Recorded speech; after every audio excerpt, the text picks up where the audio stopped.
Great question. This is one of the principal conundrums we tackle in economics, especially in something known as competitive markets.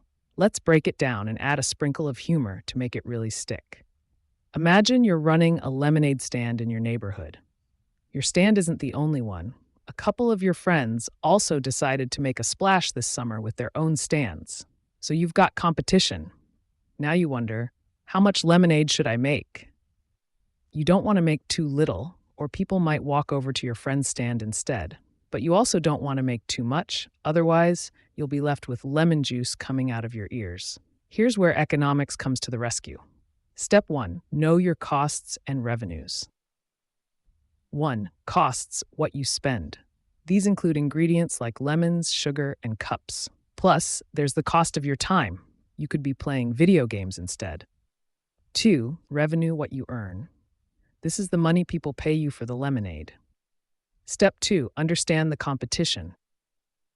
3. Market price. In a competitive market, you often have little control over the price. If your friends are selling lemonade for $1 a cup, you can't charge $5 unless you've got a secret ingredient like unicorn tears. 4. Demand and supply. The more lemonade available in the neighborhood, the lower the price people will pay. Too many cups floating around could turn your lemonade dreams into a sour situation. Step 3. Produce at the optimal quantity. Here's the golden rule. Produce lemonade up to the point where the additional cost of making one more cup, this is called marginal cost, is exactly equal to the extra money you earn from that cup, called marginal revenue. In simpler terms, if it costs you 50 cents to make one more cup, and you get $1 for selling it, you're making a 50-cent profit per cup. Keep making more until making another cup doesn't add to your profit because its cost went up. Maybe you're buying lemons in smaller, more expensive batches, or people aren't willing to pay more for another cup. Watch out for overproduction. Overproduction is like baking a cake for a party and being the only one who shows up to eat it.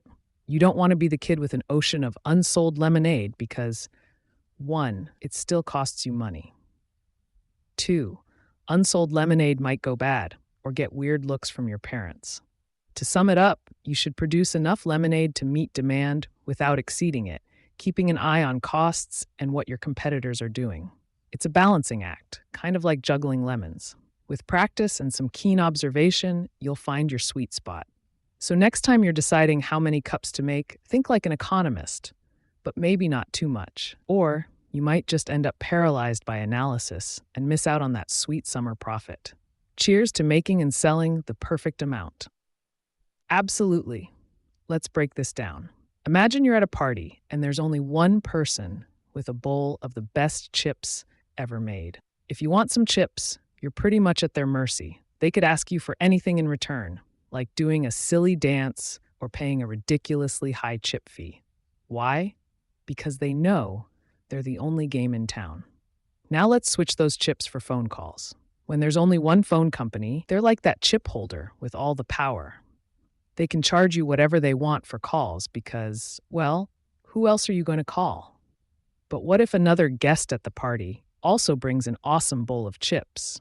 Suddenly, chip prices become more reasonable. Maybe you just have to say a nice compliment or trade a cookie for some chips. The competition forces the first chip holder to play fair. In the real world, when multiple phone companies compete, they have to offer better prices and services to win you over. They can't charge you as much because you're free to switch to another company that's offering a better deal. Think of it like this. Competition in the market is like having multiple snack options at a party. You get better deals because no one wants to be the only person not getting their snacks eaten. So next time you're stuck on the phone waiting for customer service, just remember, without competition, you might still be paying extra for that hold music.